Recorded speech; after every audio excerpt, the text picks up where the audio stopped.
April 22, 2025 న జమ్మూ కాశ్మీర్లోని అనంత్నాగ్ జిల్లాలోని పహల్గాంలోని బైసరన్ గడ్డి మైదానం సమీపంలో ఒక ఘోరమైన ఉగ్రవాద దాడి జరిగింది. పాకిస్తాన్కు చెందిన నిషేధిత లష్కరే తోయిబాకు చెందిన ది రెసిస్టెన్స్ ఫ్రంట్ కు చెందిన ఉగ్రవాదులు పర్యాటకుల బృందంపై కాల్పులు జరిపారు. కనీసం 28 మంది మరణించారు మరియు 20 మందికి పైగా గాయపడ్డారు.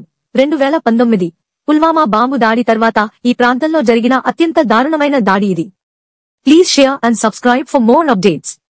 4 నుండి 6 వరకు ఉన్న దుండగులు సైనిక శైలి యూనిఫామ్ ధరించి మొదట పోలీసుల వల్లే నటించి కాల్పులు జరిపే ముందు పేర్లు అడిగారు.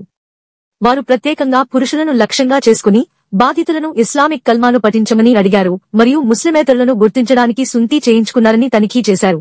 ఆపై వారు వారిని కాల్చి చంపారు. మహిళలను ఎక్కువగా తప్పించారు. ఒక దాడి చేసిన వ్యక్తి ప్రధానమంత్రి నరేంద్ర మోడీకి భయానక సంఘటనలను వివరించడానికి తనను విడిచిపెట్టినట్లు ఒక మహిళతో చెప్పినట్లు తెలిసింది. పర్యాటకులపై ముష్కర్లు విచక్షణారహితంగా కాల్పులు జరపడంతో హింస మరియు భయాందోళనలకు గురైన వారు హింస మరియు భయాందోళనలకు గురైన దృశ్యాలను వివరించారు. ప్రకృతి సౌందర్యానికి ప్రసిద్ధి చెందిన ప్రసిద్ధ పర్యాటక ప్రదేశం కాలినడకన లేదా గుర్రం ద్వారా మాత్రమే చేరుకోగల మారుమూల గడ్డి మైదానంలో ఈ దాడి జరిగింది.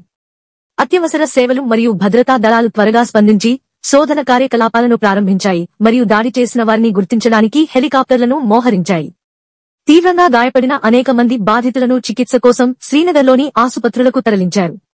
ప్రధానమంత్రి నరేంద్ర మోడీ తన సౌదీ అరేబియా పర్యటనను ముగించుకుని భారతదేశానికి తిరిగి వచ్చారు మరియు ఈ హేయమైన చర్యకు కారణమైన వారిని న్యాయం చేస్తామని హామీ ఇచ్చారు. ఈ దాడిని అమెరికా అధ్యక్షుడు డొనాల్డ్ ట్రంప్, రష్యా అధ్యక్షుడు వ్లాదిమిర్ పుతిన్ మరియు ఇటాలియన్ ప్రధానమంత్రి జార్జియా మెలోని వంటి ప్రపంచ నాయకులు ఖండించారు. వారు భారతదేశంతో సంఘీభావం తెలిపారు. దాడికి ప్రతిస్పందనగా జమ్మూ మరియు కాశ్మీర్ నేషనల్ కాన్ఫరెన్స్ హింసను నిరసిస్తూ కాశ్మీర్ బంద్, షట్డౌన్ కు పిలుపునిచ్చింది. అయితే భారత విమానయాన సంస్థలు ఈ ప్రాంతం నుండి పర్యాటకులను తరలించడానికి విమానాలను పెంచాయి.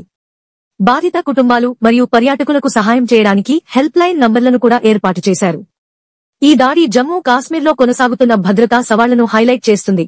ఇక్కడ శాంతిని పునరుద్ధరించడానికి ప్రయత్నాలు జరుగుతున్నప్పటికీ తిరుగుబాటు మరియు ఉగ్రవాదం పౌరులను బెదిరిస్తూనే ఉంది. అమర్నాథ్ తీర్థయాత్రకు ప్రవేశ ద్వారంగా అందమైన అందం మరియు మతపరమైన ప్రాముఖ్యతకు ప్రసిద్ధి చెందిన పహల్గాం ఈ విషాద సంఘటనతో దెబ్బతింది.